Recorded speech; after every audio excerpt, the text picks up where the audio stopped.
Atos dos Apóstolos, capítulo 16, verso 11 em diante. Tendo, pois, navegado de Troade, seguimos em direção a Samotrácia no dia seguinte, a Neápolis, a Dali, Filipos, cidade da Macedônia, primeira do distrito, e Colônia. Nessa cidade permanecemos alguns dias. No sábado, saímos da cidade para junto do rio, onde nos pareceu haver um lugar de oração. E, assentando-nos, falamos às mulheres que para lá tinham concorrido. Certa mulher chamada Lídia, da cidade de Tiatira, vendedora de púrpura, temente a Deus, nos escutava. O Senhor lhes abriu o coração para entender as coisas que Paulo dizia. Depois de ser batizada, ela e toda a sua casa, nos rogou, dizendo: se julgais que eu sou fiel ao Senhor, entrai em minha casa e aí ficai. E nos constrangeu a isso. Até aqui, amados, que Deus nos abençoe, que possam ler da sua palavra e Ele mesmo a aplique aos nossos corações. Muito bem, queridos. Então, como temos já informado os irmãos, o que é que nós queremos trabalhar ou compartilhar com os irmãos essa manhã? Uma doutrina conhecida como vocação eficaz, ou chamada eficaz.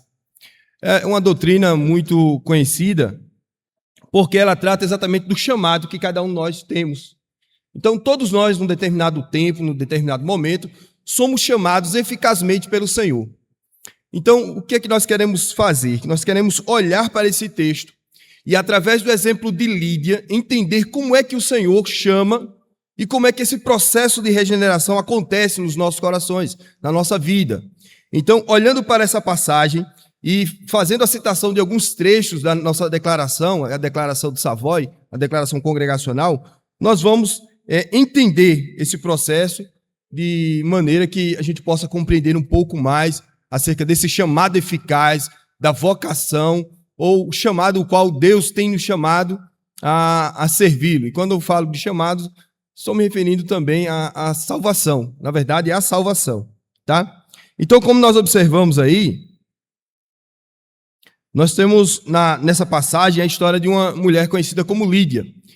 Os irmãos olharam para a passagem e devem ter percebido que essa mulher era uma comerciante. Ela era vendedora de um tipo de tecido, um tecido púrpura, roxo. E esse tipo de tecido era um tecido muito nobre, utilizado por muitas pessoas de classe alta. Então você percebe que ela está ali à beira do rio, à margem do rio, muito provavelmente está trabalhando esse processo de tintura nos tecidos com outras mulheres. E Paulo chega em Filipos e vai procurar um lugar para orar. E ao procurar esse lugar para orar, encontra as mulheres à margem do rio. Estando ele lá, começa a conversar com elas. Neste momento em que eles estão conversando, o texto nos diz que o Senhor lhe abriu o coração de Lídia para compreender e entender o que Paulo estava dizendo. Além disso, irmãos, nós podemos perceber que, na passagem que nós lemos aqui, que não havia somente Lídia, outras mulheres que também ouviram, tá? Ouviram o evangelho. Então, os irmãos guardem essa informação porque vai ser importante depois para a gente poder trabalhar. Então, a partir desse contexto que nós estamos observando agora, onde algumas mulheres estão à margem do rio, estão trabalhando, e Paulo, em busca de um local para orar, encontra uma boa oportunidade para anunciar o evangelho, para pregar o evangelho, fala para essas mulheres acerca do evangelho e Deus abre o coração de Lídia para entender o que Paulo estava falando. Tá? Em primeiro lugar, o que é que nós percebemos aqui com o que acabamos de ler? É que essa mulher, conhecida por Lídia, era uma mulher religiosa, mas ainda não regenerada. Percebe? Ela era uma mulher religiosa, mas ainda não regenerada. Olha para o texto que nós acabamos de ler, o verso 14, que nós lemos ainda agora. Vejam só o que é que nos diz o texto. Certa mulher chamada Lídia, da cidade de Tiatira, vendedora de púrpura, temente a Deus. Nós não podemos negar que essa mulher era uma mulher religiosa, porque o texto diz que ela era temente a Deus. Ela era temente a Deus. E o que é que nós podemos deduzir, ou pelo menos inferir a partir disso? é que certamente, talvez, ela, por ser religiosa, era uma mulher que orava. Talvez, por ser uma mulher religiosa, era uma mulher que escutava o ensino, a instrução de outros mestres. E, por ser uma mulher religiosa, muito provavelmente Lídia buscava uma vida de piedade. Mas o que nós encontramos aqui é que, até o presente momento, ela era uma mulher religiosa, mas ainda não regenerada. Pode isso? É possível. É possível que muitas pessoas sejam religiosas, é possível que muitas pessoas estejam orando, é possível que muitas pessoas sejam tementes a Deus e ainda não sejam regeneradas. E há muitos dentro da igreja assim. Então veja que no próprio texto, no verso 14, que nós temos aqui, além dessa informação dela ser temente a Deus, nós percebemos que, mais uma vez, eu vou citar essa parte, a segunda parte do texto, do verso 14. O Senhor lhe abriu o coração só depois que ela ouviu o evangelho que Paulo comunicou. Só naquele momento. Então, era uma mulher religiosa. Disso nós não podemos negar. Então, Lídia era uma mulher religiosa, que por ser religiosa muito provavelmente orava, muito provavelmente escutava, muito provavelmente lia ou escutava, né, vivia uma vida piedosa, mas ainda não tinha o seu coração regenerado, transformado. Veja, a nossa declaração, eu digo a nossa porque nós usamos também a declaração de Savoy como referência para as nossas doutrinas. E ela é uma declaração que nos traz e nos ajuda a entender muito acerca dessas doutrinas fundamentais. No capítulo 10, o primeiro parágrafo diz o seguinte, eu vou ler aqui. O que Deus predestinou para a vida, a seu tempo, por ele determinado, são eficazmente chamados. Os que Deus predestinou para a vida, a seu tempo, por ele determinado, pelo próprio Deus, são eficazmente chamados. Da graça e do amor de Deus por sua palavra e Espírito. Então, Lídia é um retrato de alguém que era piedoso, mas ainda não vivificado pelo Espírito. Alguém que podia estar tendo temor de Deus, tendo uma vida religiosa, tendo uma vida piedosa, mas ainda não havia sido regenerada. Ou seja, não havia ainda acontecido a transformação. Similarmente, isso acontece com muitos de nós. A conversão, a nossa regeneração, ela se torna eficaz quando passamos a crer, quando o dom da fé é posto em nosso coração. E isso acontece num tempo determinado pelo próprio Deus. E sabe o que é mais maravilhoso nisso tudo, e interessante?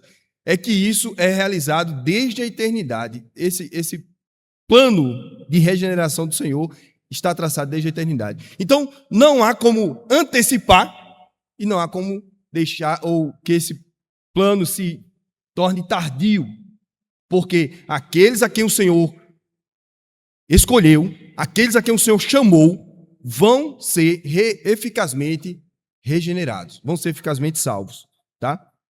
Então, a primeira coisa que nós vimos aqui na passagem é que ela era uma mulher religiosa, mas ainda não regenerada. Qual é a segunda coisa que nós podemos observar aí, na passagem que nós acabamos de ler? No verso 13, veja só, eu vou sempre contextualizar com os irmãos e mostrar a importância disso, de que o apóstolo Paulo, e muito provavelmente está com ele Timóteo e Lucas, eles saem no sábado, verso 13, no sábado saímos da cidade para junto do rio, onde nos apareceu haver um lugar de oração, e assentando-nos falamos às mulheres.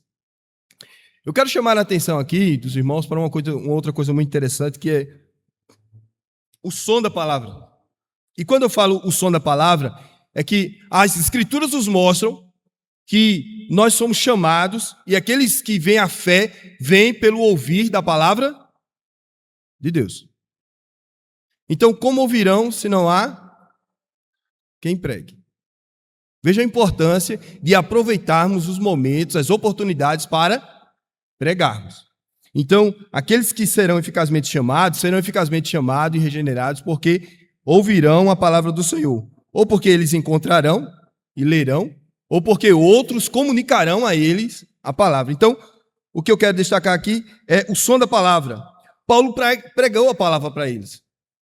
Paulo estava ali buscando um lugar para orar.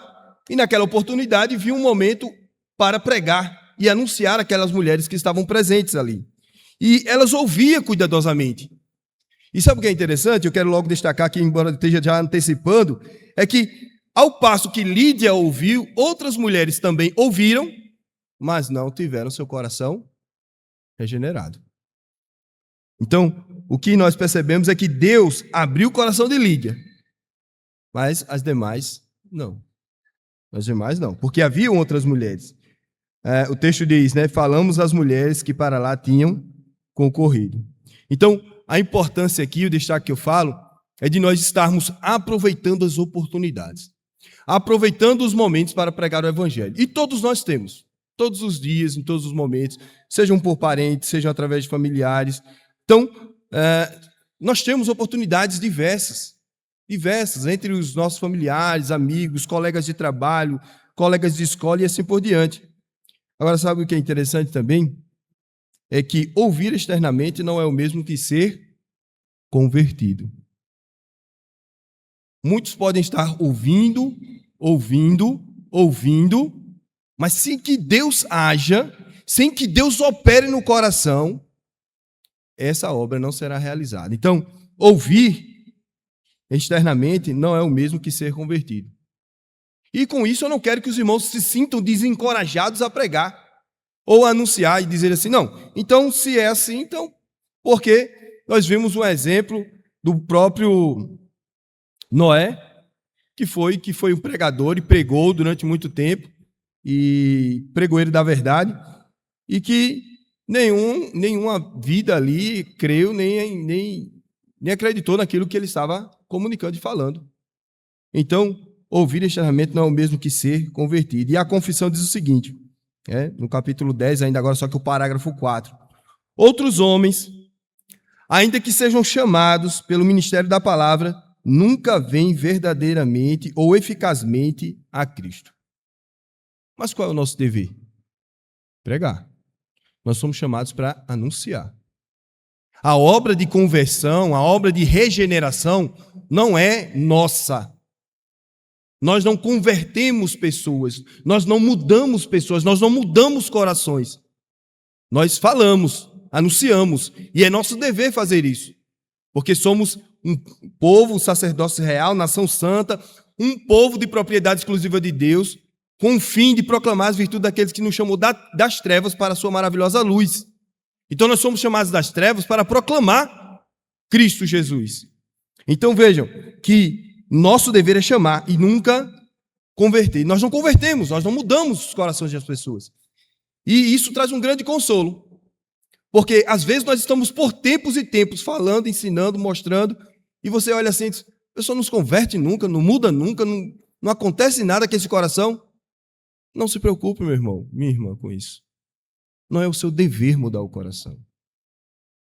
Não é o seu dever mudar as pessoas. É o seu dever pregar. É o seu dever anunciar. Mas mudar, só quem muda é o coração. E o texto deixa isso muito bem claro para a gente.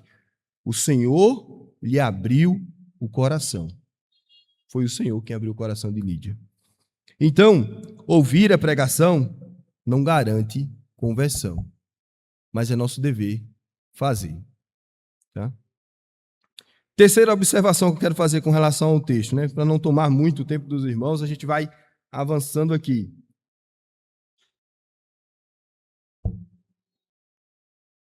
Esse processo de regeneração é uma obra que ele acontece de maneira invisível.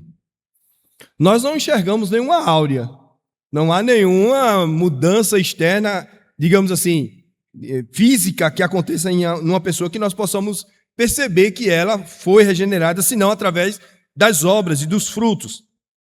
E aí o verso 14 diz que o Senhor abriu o coração para que tivesse atenta ao que Paulo dizia. Né? O Senhor abriu o coração para entender as coisas que Paulo dizia. E esse foi o momento da mudança.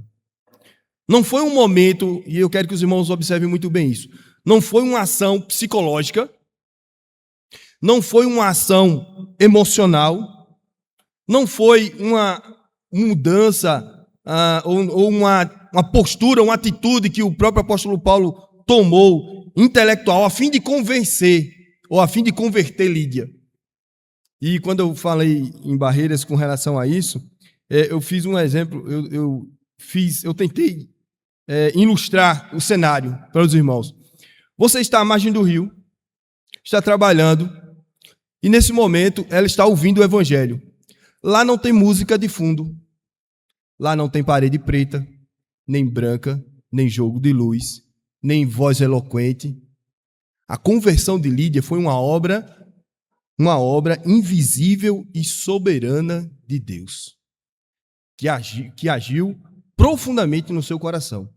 Então, às vezes nós somos tentados, principalmente porque os conservadores têm um grupo muito menor, somos tentados a querer fazer coisas ou atrair pessoas com aquilo que é possível ser visto, ou notado, ou sentido de maneira emocional.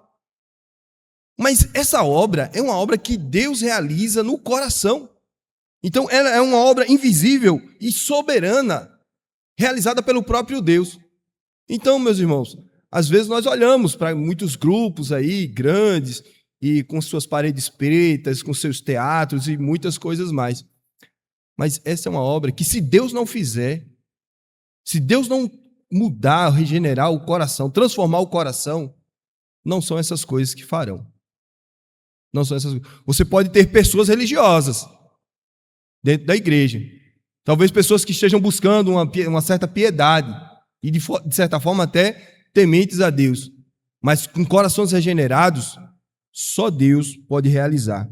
Então, nós percebemos que essa ação que foi realizada em Lídia foi uma ação invisível e soberana, que não houve nenhuma ação intelectual, psicológica ou emocional.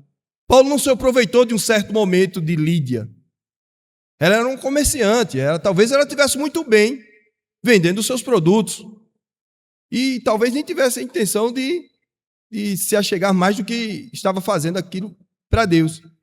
Mas o Senhor agiu de forma extraordinária em seu coração. E a nossa declaração, eu falo sempre a nossa,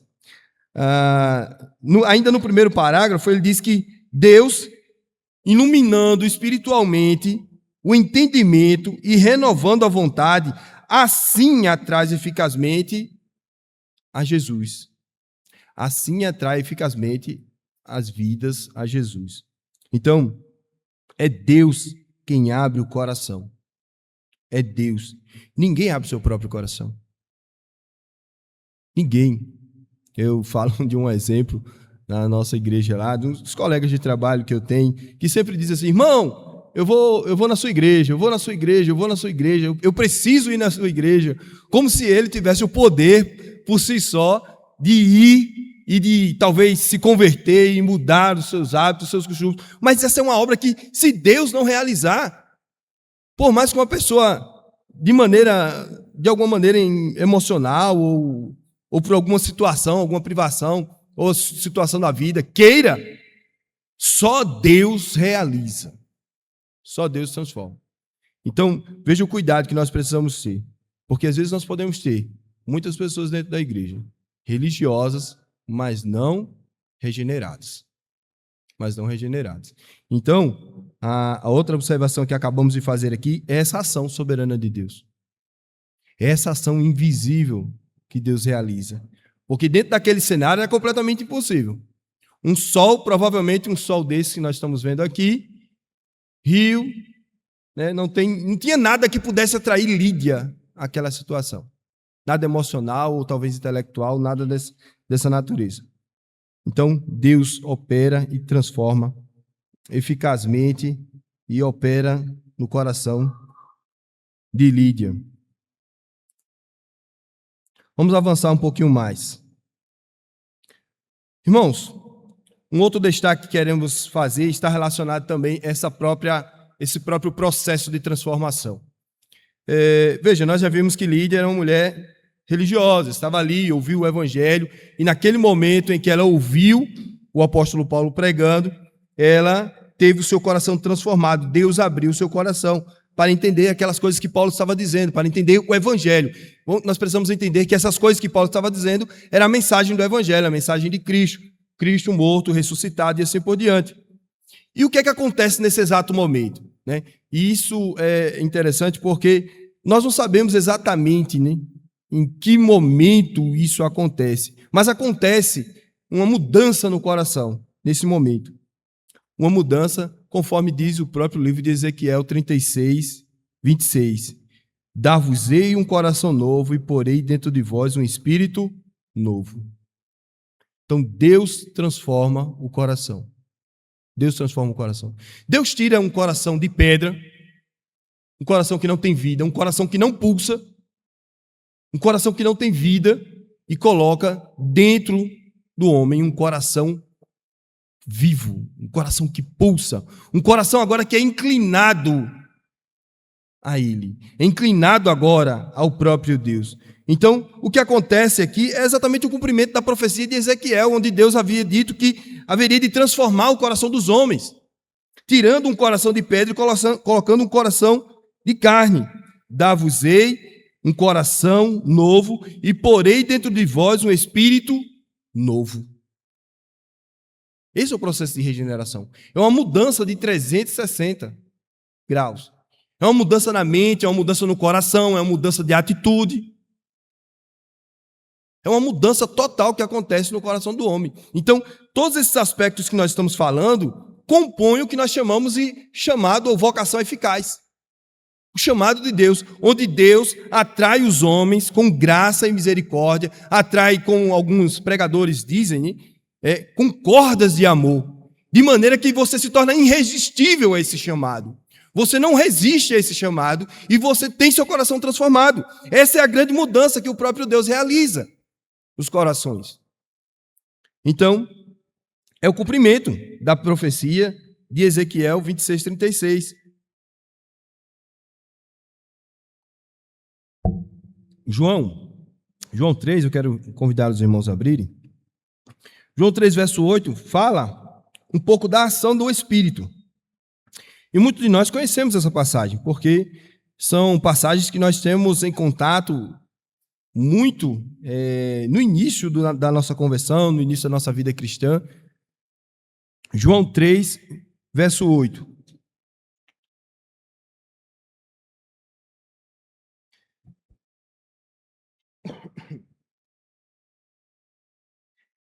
E vejam só o que diz. O vento sopra onde quer, ouves a sua voz, mas não sabe de onde vem nem para onde vai. Assim é todo que é nascido do Espírito. Essa é uma obra invisível e soberana. Deus faz isso de maneira livre. De maneira livre. Deus não é induzido, Deus não é conduzido a converter ou mudar o coração de ninguém. Na verdade, Deus é soberano e age livremente em cada coração, segundo o conselho da sua própria vontade. Então, por mais que alguém deseje e queira, essa transformação no coração, é só Deus quem realiza. Tá? E aí, o texto que nós acabamos de ler mostra também no próprio Senhor Jesus Cristo explicando para Nicodemos essa ação do Espírito. Nós não vemos o Espírito, nós não vemos ele passando, andando e agindo. Mas quando ele age no coração, quando ele age no coração do pecador e o transforma e o regenera, nós percebemos a ação dele.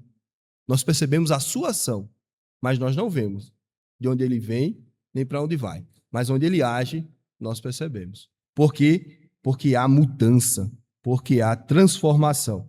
E o que é que diz a declaração de Savoy? No capítulo 2, no parágrafo 2º do capítulo 10, que trata da vocação eficaz. Essa vocação é de Deus somente, livre e unicamente da sua graça, não provido de qualquer coisa prevista no homem. Então não há nada de previsibilidade.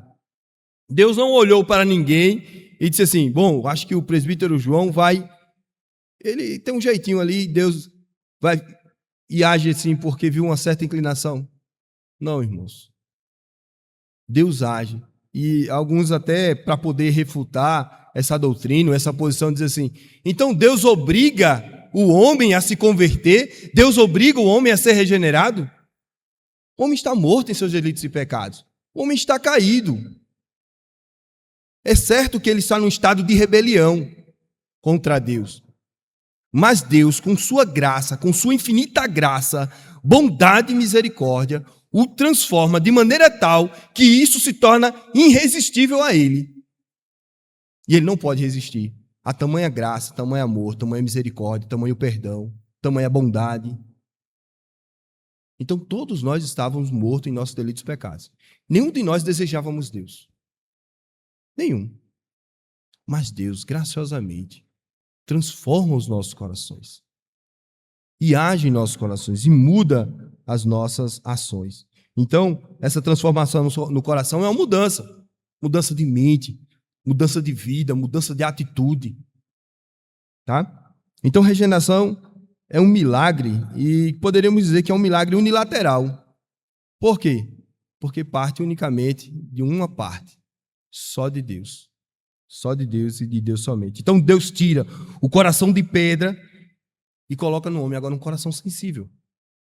Um coração agora que está inclinado a querer Deus, a desejar Deus, a querer conhecer a Deus. É isso o que o nosso Deus faz no coração dos homens. Queridos, nos aproximando aí para o finalzinho, uma outra observação que nós queremos fazer aqui é que ela veio, Lídia no caso, ela veio espontaneamente porque Deus a vivificou. E quem quer que diga que não, eu busquei a Deus, vai perceber que depois de ter estudado as Escrituras, Deus já havia trabalhado em seu coração para que ele pudesse ir. Então, Filipenses, por exemplo, abram suas Bíblias aí em Filipenses, capítulo 2, verso 13.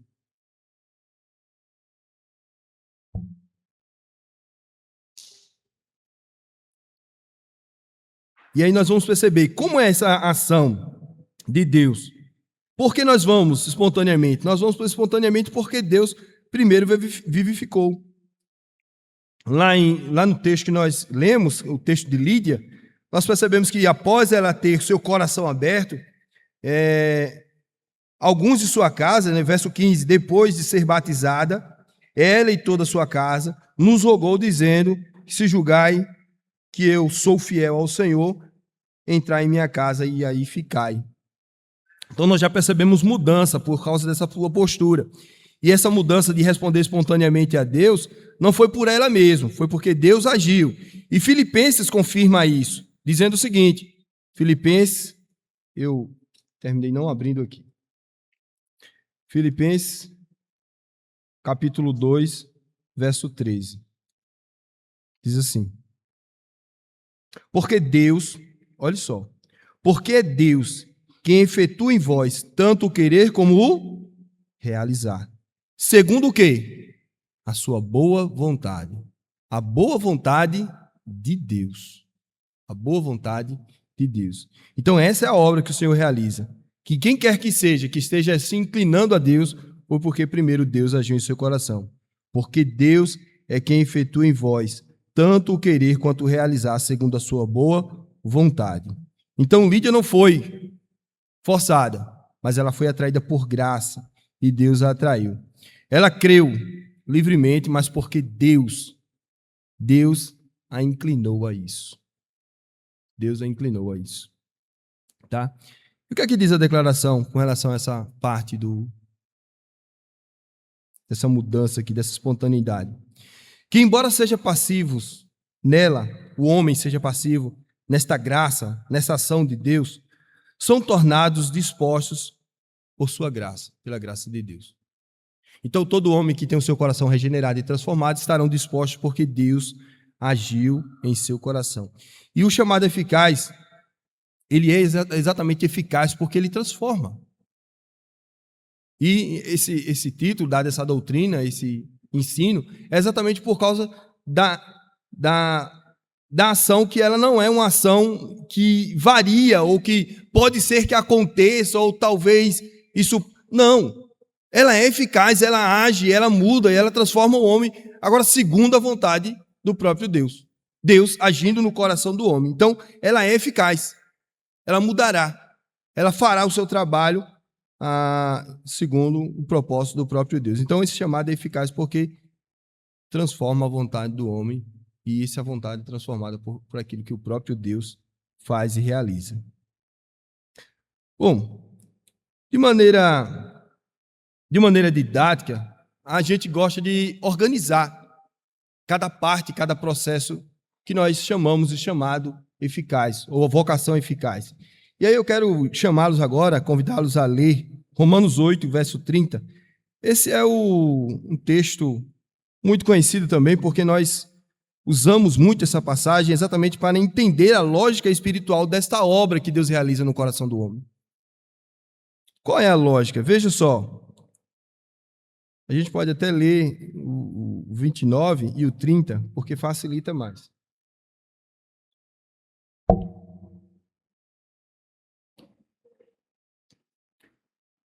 Embora, como eu já falei aos irmãos, isso aconteça de maneira didática, mas muitas outras coisas acontecem simultaneamente.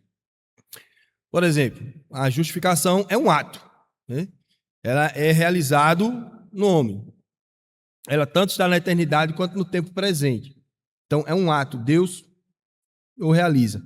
A santificação também é um ato e também um processo, porque ela acontece instantaneamente e, ao mesmo tempo, nós entramos num processo de busca por uma vida de santidade.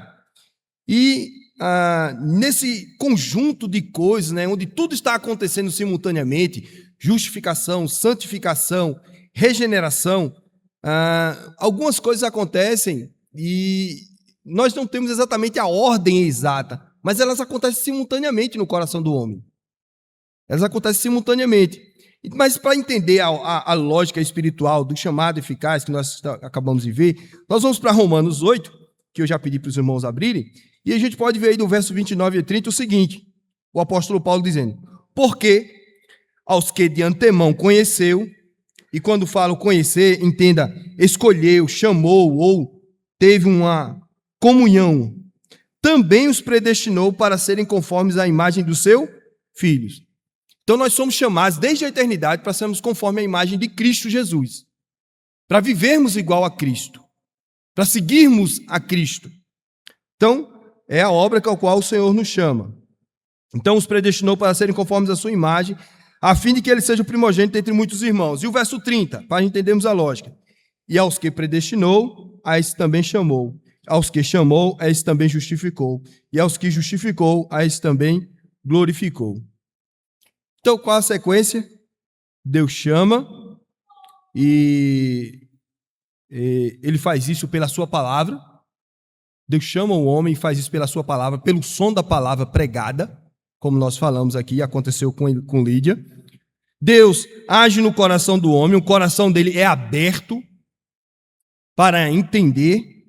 Aí um chamado interno, a mudança sendo realizada. Ezequiel 36, 26, na prática, a vontade do homem é renovada, as suas vontades, os seus desejos, as suas inclinações agora são para Deus, e a fé agora responde. Então ele passa agora a buscar o Senhor, porque agora Deus o transformou, Deus mudou o seu coração. E conforme essa mudança, ele responde pela fé. E a fé que é posta no nosso coração também é um dom de Deus. Qual é a participação do homem?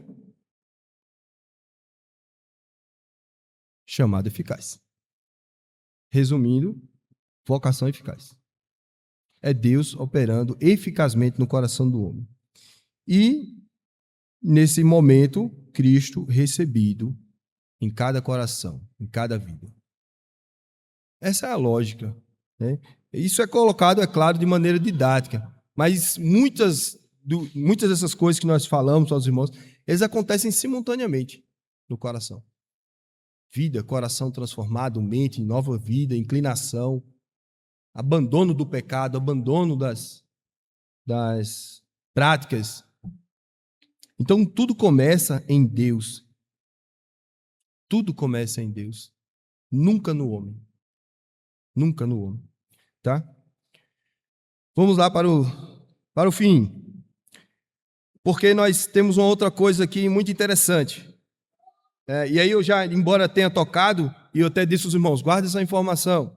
Algumas mulheres estavam presentes lá. E o que é que nós deduzimos com isso? Nem todos os ouvintes são vivificados. É duro. Mas é uma realidade. Nem todos que ouvem o evangelho são vivificados. E Deus é quem opera isso no coração. Então talvez você tenha um filho, um pai, uma mãe, um amigo querido, que você tem pregado o evangelho há anos, dias, meses, e talvez você tenha que se deparar com essa triste realidade. Isso não quer dizer que você deixe de pregar. Você deve continuar orando e pregando a ele. Mas Mateus 22, verso 14, nos mostra, de maneira literal, aquilo que nós acabamos de ver aqui com outras mulheres que estavam com Lídia, que não tiveram seus corações abertos. Mateus 22, 14.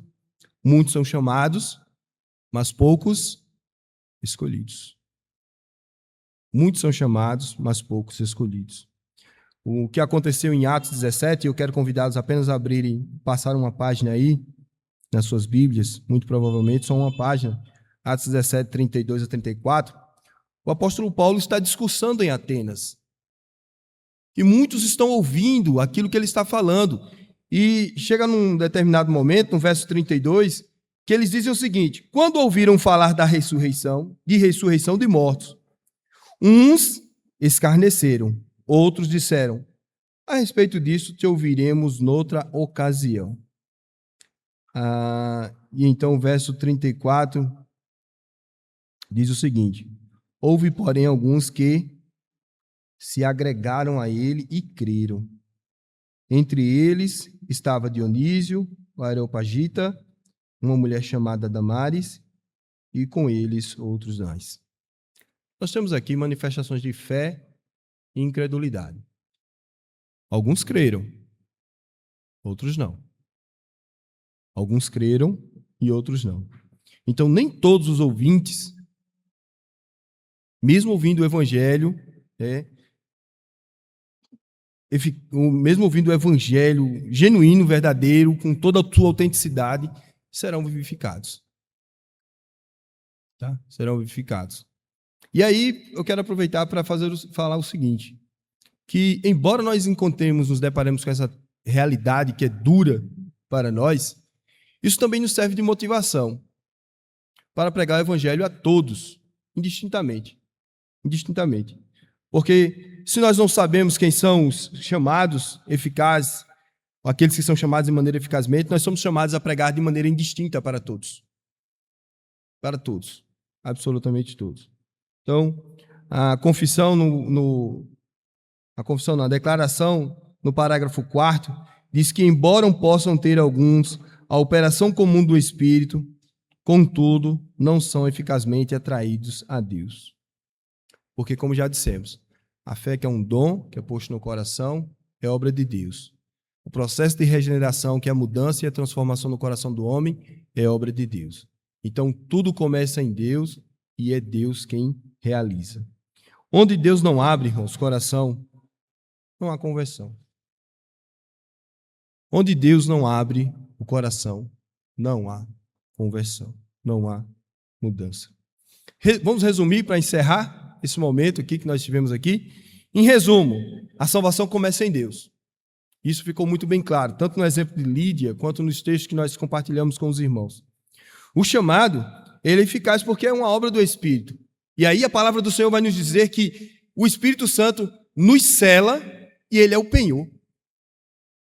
Então, veja como isso é interessante, porque além desta obra maravilhosa do chamado eficaz, o Senhor garante a nossa salvação, dizendo o seguinte: olha, o Espírito Santo é o selo que ninguém quebra, que nem pode romper. Isso dá-nos estabilidade acerca da salvação.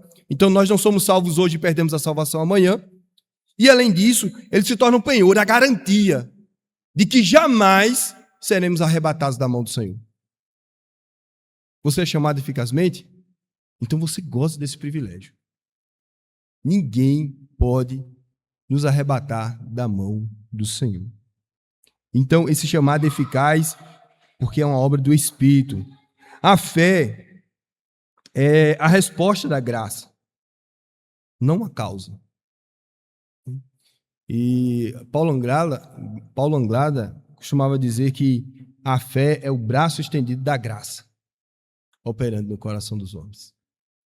É o braço estendido da graça. Então, toda a glória, meus irmãos, em todo esse processo do chamado eficaz, da regeneração, da mudança do coração, toda a glória é de quem? De Deus. Toda a glória é de Deus. Tudo. Resta-nos agradecer, glorificar por essa tão maravilhosa obra. Porque se dependesse de mim, se dependesse de você, nós não desfrutaríamos disso. De maneira alguma. Como diz Efésios, estando morto em nossos delitos e pecados, absolutamente. Absolutamente. Jonas 9, ou Jonas capítulo 2, porque Jonas não tem 9, né? Não tem 9 capítulos. Jonas capítulo 2, verso 9 diz: a salvação vem do Senhor. A salvação vem do Senhor. Então, todo aquele que o Pai me dá, o próprio Senhor Jesus Cristo nos afirma isso, virá a mim. Se Deus o chamou, se Deus o escolheu, você virá. Lídia veio, porque o Pai a trouxe. Lídia veio, porque o Pai a trouxe. Que Deus nos abençoe, irmãos. Que Deus nos ajude a nos mantermos sempre atentos a essas doutrinas. São doutrinas fundamentais e que nos ajudam a desfrutarmos do consolo, da graça, da segurança da salvação em Cristo Jesus. Então, nós não estamos soltos e alheios às condições. Falhamos, tropeçamos, pecamos? Não resta a menor dúvida que isso acontece. Nós não podemos viver na prática do pecado. O João vai dizer, 1 de João, 2, 1,9, se confessarmos os nossos pecados, Ele é fiel e justo para nos perdoar os pecados e nos purificar de toda injustiça. Então, embora o mundo caído, embora ainda não perfeitos, mas buscando o alvo que é Cristo, com nossas limitações, nós somos chamados eficazmente por esta graça. Que Deus nos abençoe, que Deus nos ajude. Tá? Nossa gratidão a todos.